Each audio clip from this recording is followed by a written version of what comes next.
cada episódio, uma família recebe em casa um livro feito especialmente para a série, com uma história lúdica e uma atividade pedagógica antirracista. Dessa vez, honrando a educação a partir das trocas de saberes e diálogo entre gerações, invertemos a lógica. É a família que se reúne para escrever o livro. E para não restar nenhuma dúvida, a gente conta com uma equipe de educadores e especialistas que vão nos ajudar a entender por que a educação antirracista é boa para todo mundo. Se você é branco, negro, indígena ou amarelo, esse papo é com você. Episódio 4: Pertencimento e Identidade.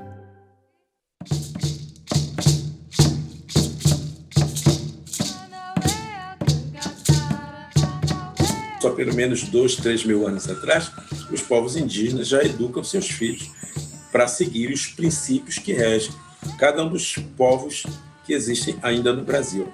São 305 povos, são 305 maneiras de olhar para o mundo, portanto, 305 maneiras de educar as nossas crianças. Vamos brincar aqui um pouquinho de desenhar uma história, vamos criar uma história. A metodologia do projeto Mamu Koixupi, que significa a fala e a escrita da criança, ela foi pensada de uma maneira que os alunos buscam entender o seu mundo através de contos, de história dos mais velhos.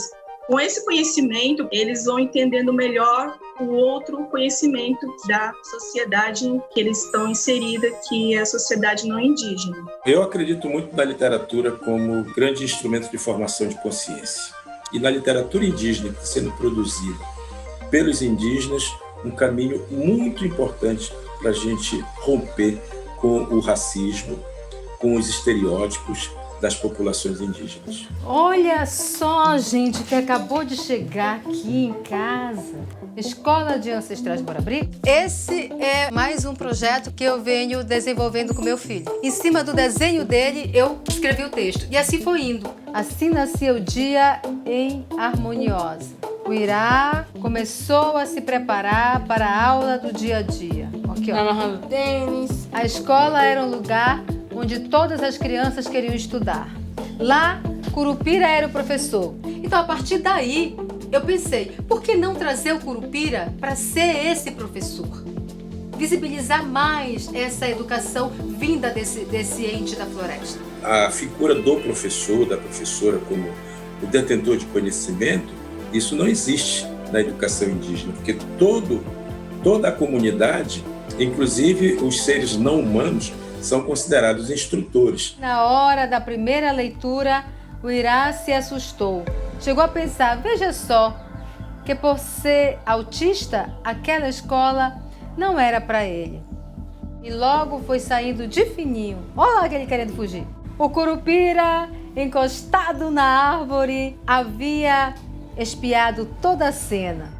Eu comecei a estudar, já foi em escola tradicional não indígena. Não foi fácil sair da aldeia para a cidade estudar, não foi fácil conviver com outras crianças, não foi fácil conviver com o preconceito.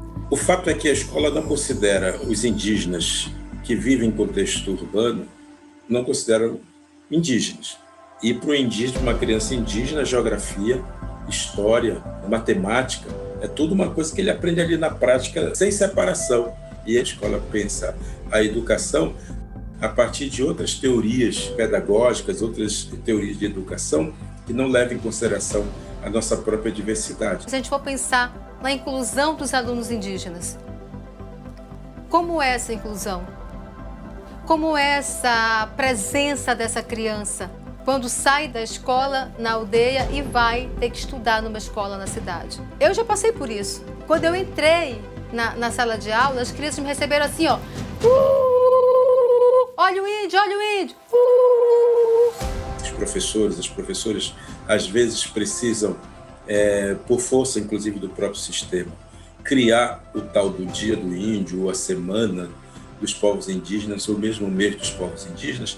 Aí vem a memória, a cabeça de que existem indígenas também ali no contexto daquela escola, e muitas vezes eles acabam sendo violentamente pinçados ali daquele contexto particular deles, e jogados assim numa visibilidade muito grande do qual eles não estão preparados. A gente precisa compreender esse contexto que a gente vive. E aí é que entra a pluralidade, a interculturalidade na educação. O Curupira aproximou-se do menino. O que ele fez? Abraçou. E o Irá ficou como? Feliz. Nós somos povos que estamos nesse trânsito, aldeia-cidade. E a literatura também faz essa ligação. Ela também interliga esses mundos, essas pontes, cria conexões. É isso que a gente quer. Aí eles começaram a brincar. E o Curupira rodava o menino e fazia ventania. Ele cantava, dançava, ensinava pela verbalização para que o Irá se sentisse como? Feliz. Incluído e feliz na educação. São. Na educação, Carlinhos. Eu achei muito legal esse livro, porque eu me vi na história, me ver igual como eu mesmo. Me ver como uma pessoa igual, me ver como desenho, me ver como tudo.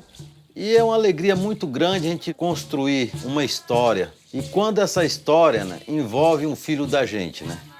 A alegria da gente é maior ainda, né? Nas histórias estão contidos os princípios da nossa existência, que nos lembra quem nós somos, de onde viemos, o que a gente faz nesse mundo. Isso os povos indígenas têm muito claro. São povos do coletivo e, portanto, entendem que viver coletivamente é uma troca de afetos, troca de histórias, troca de sentimentos e que vai permitindo que a sociedade ela vá vivendo de uma forma equilibrada. A escola entendeu o que é solidariedade em uma aula de união. É hora de quebrar, de decolonizar, de mexer com o nosso eu, com o nosso imaginário, de buscar uma renovação como ser humano que somos, como espíritos evoluídos que somos, ou em processo de evolução.